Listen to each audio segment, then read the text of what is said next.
C'est une petite république qui se trouve au milieu du Pacifique.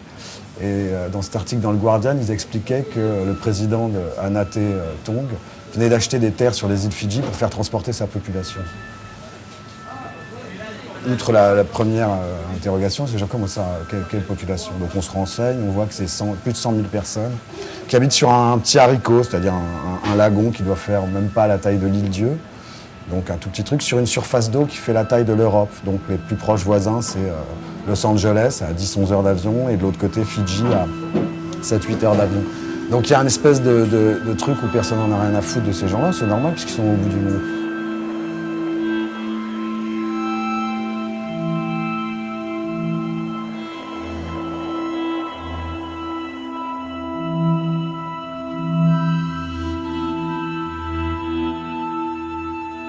On a fait 6 mois de recherche sur ce sujet.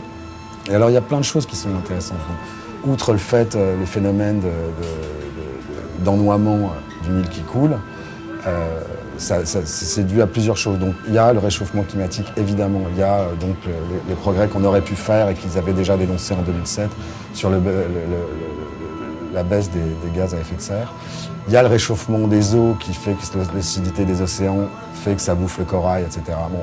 Donc il y a énormément de facteurs environnementaux. Ensuite, il y a un problème politique, c'est-à-dire que ça date de plus loin. C'est-à-dire qu'en fait, cette île aussi, elle coule parce que ça a longtemps été une colonie anglaise et qu'en fait, ils foraient le phosphate. Et en forant le phosphate, ils ont creusé des trous, etc., qui font qu'ils ont tué toutes les nappes phréatiques. Enfin, et là-dessus, il y a toujours des couches supplémentaires. Aujourd'hui, pour qu'ils s'en sortent, ils reçoivent des aides de la part de l'Australie une année, de la part de Taïwan de l'autre. Et alors, qu'est-ce que c'est l'aide?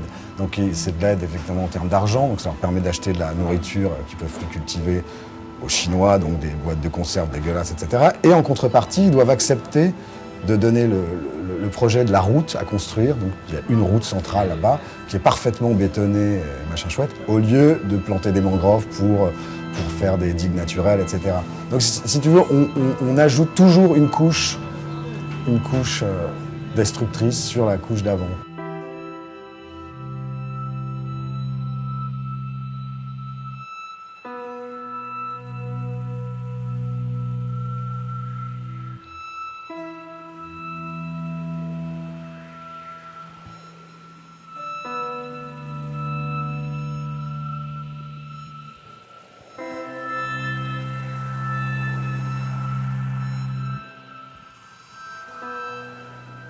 Après, il y a aussi eux qui déconnent. Hein.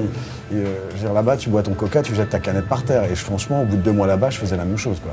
J'avais aucune envie de vivre comme un Parisien. D'ailleurs, on avait débarqué là-bas après les attentats avec notre petite caméra, notre machin, notre truc d'Européen. Genre, ah, mes pauvres, vous allez devoir partir, c'est quand même très triste, vous allez être déracinés. Et les mecs me regardaient, ils me disaient, mais qu'est-ce que tu racontes comme connerie? Nous, on crève pas parce qu'on a une kippa sur la tête.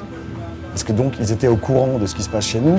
Nous, on subissait les attentats et on est là en train de plaindre ces pauvres gens. Mais eux, ils vivent très, très heureux, quoi. Ils en ont absolument rien à foutre de ce problème-là, quoi. Et pour eux, le temps est un présent élastique, donc il n'y a pas de futur angoissant ou de passé navrant. Il y a un long présent. Et c'est la chanson de Jacques Brel, quoi. C'est la chanson de Jacques Brel aux Marquises. Gémir n'est pas de mise aux Marquises. Voilà. Le temps s'immobilise, etc. Donc c'est très marrant, c'est que malgré tout, on a un regard d'Européen et de misérabiliste, alors que la finalité de l'histoire, je pense. Là, c'était un sujet qui nous rattrapait, c'était vraiment, on était rattrapés par le sujet.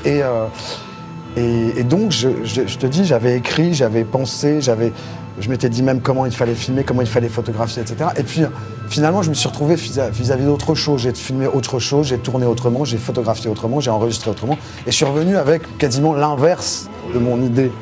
Et non, mais j'étais content. J'étais content d'être finalement que mon sujet, c'est soit lui qui m'ait appris quelque chose plutôt que moi qui ai montré comment je voyais les choses. Parce que finalement, on s'en fout de comment je vois les choses. Même ça n'a d'intérêt que pour ma propre petite personne, etc. Mais on s'en fout. Les autres s'en foutent. Et je trouve que là où ça devient plus intéressant, à mon humble avis, c'est quand le document il t'échappe et que ça devient autre chose, que ça devient une autre proposition, qui te fait apprendre autre chose sur ta vie et celle des autres, quoi.